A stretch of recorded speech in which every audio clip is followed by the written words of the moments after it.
یار میں کبھی کبھی سوچتا ہوں نا، اگر میرے پاس پیسے ہوتے تو میں کیسے کیسے لوگوں کی خدمت کر سکتا تھا۔ میرے بھائی، تمہیں ایسا کیوں لگتا ہے کہ جو چیز اللہ نے تمہیں جان بوجھ کر نہیں دی، اگر وہی چیز تمہارے پاس ہوتی تبھی تم کسی کا بھلا کر پاتے؟ اسلام میں اللہ تعالیٰ کے لیے کچھ کرنے کے لیے یا پھر لوگوں کے لیے کچھ کرنے کے لیے تمہیں آؤٹ آف ویز جانے کی کیا ضرورت ہے؟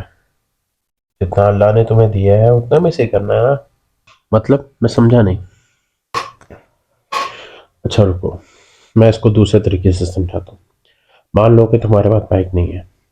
اب تم اس کو اس طریقے سے سوچ رہے ہو کہ میرے پاس اگر بائک ہوتی تو رستے میں سے کوئی مجھ سے لفٹ مانگتا تو میں اس کو لفٹ دیتا، میں ثواب کما لیتا۔ تو اس کا ایک دوسرا پہلو بھی تو ہے، اس کو بھی تو دیکھو۔ اب تم پیدل سڑک پہ جا رہے ہو، تمہاری نظر سڑک کے بیچ میں پڑے کسی ایسی چیز پہ پڑتی ہے، اگر اس سے کوئی چیز ٹکرا جاتی ہے یا کوئی گاڑی اس سے اوپر سے گزر جاتی ہے تو گاڑی کا بہت بڑا نقصان ہو جائے گا۔ تو تم کیا کرو گے؟ ایسی کوئی بھی چیز ہوگی تو میں اس کو سائڈ پہ کر دوں گا تاکہ کسی کو کوئی مسئلہ نہ ہو۔ اس لیے تو رسول اللہ صلی اللہ علیہ وسلم کی حدیث ہے، فرمایا کہ سڑک کے بیچ میں اگر کوئی تکلیف دہ چیز نظر آئے تو اس کو ہٹا دو، یہ بھی تو ایمان کا حصہ ہے۔ یار اس طریقے سے تو میں نے کبھی سوچا ہی نہیں۔ اچھا میں اس کو ایک دوسری ایگزامپل سے سمجھاتا ہوں۔ ہم لوگوں کی لائف میں کوئی نہ کوئی ٹینشن رہتی ہے، کسی نہ کسی چیز کی، کوئی نہیں فری ٹینشن سے۔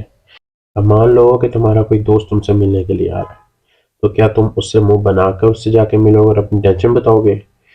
تو وہ تو خود سٹریس آؤٹ ہو جائے گا۔ تو میں ڈیفینیٹلی اس کو اسمائل کر کے ملتا تاکہ اس کا موڈ میری وجہ سے خراب نہ ہو۔ اسی بات پر تو رسول اللہ صلی اللہ علیہ وسلم کی حدیث ہے، فرمایا کہ اپنے دوست کے سامنے مسکرا کر بات کرنا بھی صدقہ ہے۔ سوچو ایک اسمائل کیسے صدقہ ہو سکتی ہے۔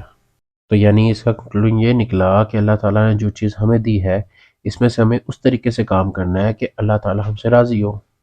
اور ایک اور بات یاد رکھنا، اللہ تعالیٰ نے جو چیز آج نہیں دی نا، ہو سکتا ہے کل کو تمہیں دے دے، پھر وہ بھی تمہارے لیے آزمائش ہوگی۔